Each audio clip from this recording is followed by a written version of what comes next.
अस्सलाम वालेकुम वरहमतुल्लाहि वबरकातुहू।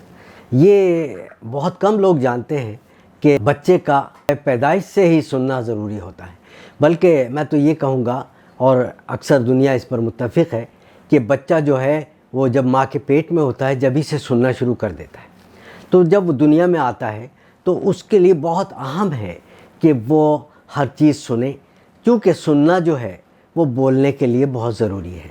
जो बच्चा सुनता है, जो अल्फाज वो सुनता है उसको दोहराता है और उससे वो बोलना सीखता है। जो बच्चे पैदाइश से ही सुनने से महरूम होते हैं वो उमूमन बोलने से भी रह जाते हैं, वो उमूमन गूंगे ही हो जाते हैं, जिसके लिए हम एक आम मुआशरे में लफ्ज़ इस्तेमाल करते हैं गूंगा बहरा।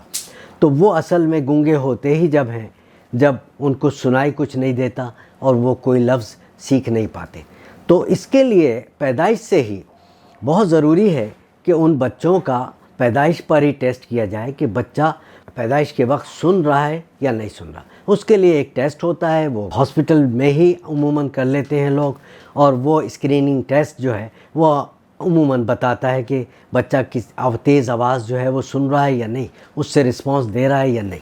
अगर वो नहीं दे रहा है रिस्पांस तो कुछ टेस्ट होते हैं जो पैदाइश के वक्त कुछ लेबॉर्ट्री से कराए जाते हैं, और उन टेस्ट में ऑटो एक्ूस्टिक एमिशंस एक टेस्ट होता है, वो भी कुछ मशीन से किया जाता है। और ये सुनने के आलात वग़ैरह जो रखते हैं कुछ दुकानदार, वो इस किस्म का टेस्ट करने की मशीन भी रखते हैं। इसके अलावा अगर वो भी टेस्ट मुमकिन नहीं है तो फिर brain stem evoked response audiometry की जाती है, जो कि ख़ास किस्म का टेस्ट है। पिछले 30-40 साल से ये हो रहा है और बहुत ही कारआमद टेस्ट है। इससे अंदाज़ा हो जाता है कि दिमाग उस बच्चे का किसी भी आवाज़ के सुनने का रिस्पांस दे रहा है या नहीं दे रहा।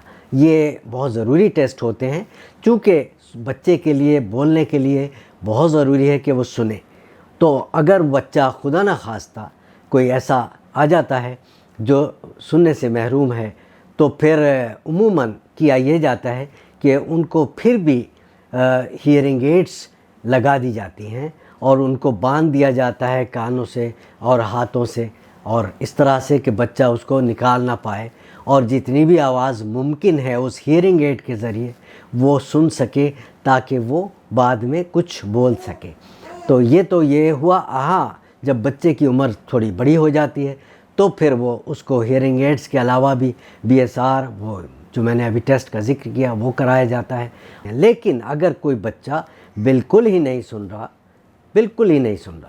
तो फिर ये किया जा सकता है उसके लिए कि कॉक्लियर इम्प्लांट एक आजकल ऐसी टेक्निक है और ऐसी ईजाद है जो कि है तो बहुत महंगी, आम आदमी की पहुंच से कहीं दूर, लाखों का सौदा है, करोड़ तक पहुंच जाता है। बाज़ औक़ात एक कॉक्लियर इम्प्लांट ऑपरेशन जो है वो 1-1 करोड़ तक का भी पड़ जाता है। लेकिन कुछ हुकूमती फ़ैसले ऐसे होते हैं और सहूलतें ऐसी होती हैं, कहीं कहीं वो सहूलत दी जाती है पैदाइश के वक्त बच्चों को कि अगर वो उसको अफोर्ड नहीं कर सकते तो फिर वो कॉक्लियर इम्प्लांट के लिए हुकूमत से वो ग्रांट लें और उसके तहत वो कॉक्लियर इम्प्लांट उनका किया जा सके। कॉक्लियर इम्प्लांट एक ऐसी ईजाद है जिससे बच्चा उस छोटी सी उम्र में सुन भी सकता है और आहिस्ता आहिस्ता उसकी स्पीच ट्रेनिंग होती है और वो फिर बोलना भी सीख जाता है। तो लेकिन ये कि ये 5 साल की उम्र से पहले हो जाना चाहिए, वरना फिर उसका वो फ़ायदा नहीं होता जो कि इतनी छोटी उम्र में होता है। तो इस बात के साथ ही मैं आपसे इजाज़त चाहता हूँ। अल्लाह हाफ़िज़।